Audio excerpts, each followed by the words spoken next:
Welcome to the 73rd edition of Spooky Reviews from Spooky Ventures. This time around I'm looking at the Blu-Ray release of .com for Murder from Arrow Films. The movie was originally released in 2007. This isn't the kind of small budget film I generally review, but more of a big production. I'd also say that it lives somewhere between horror film territory and thriller. It is definitely spooky though.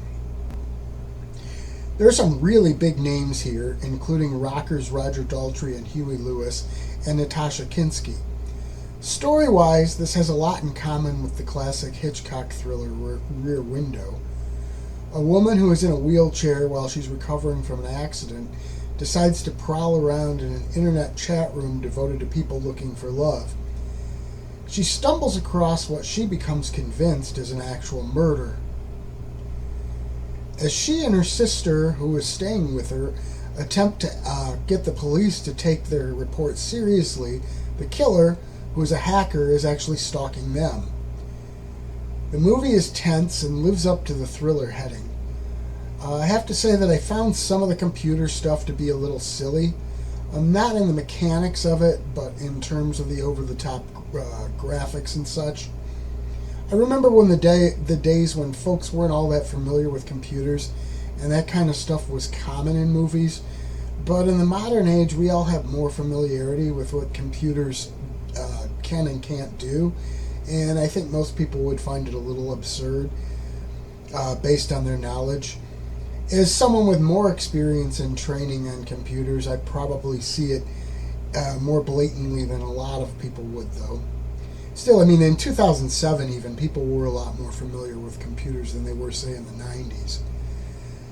There were a few other elements that seemed a little far-fetched, but I can't really get into them too deeply without revealing some spoilers.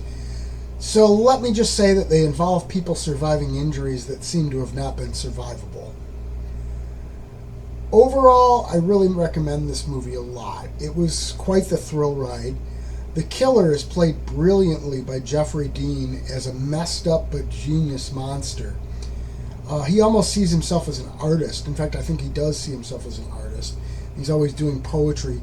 But he's also always menacing, whether he's manipulating circumstances from afar via his computer or up close and personal. There are lots of bonus materials here. The two that I found most interesting were the interviews with Daltrey and Lewis, but most of them have a lot of merit. All in all, I found this to be an unexpected treat that really drew me in and kept me riveted to the screen. Spooky Ventures is the home for spooky content and spooky merchandise on the web. Check it out today at spookyventures.com. And remember, always keep it spooky.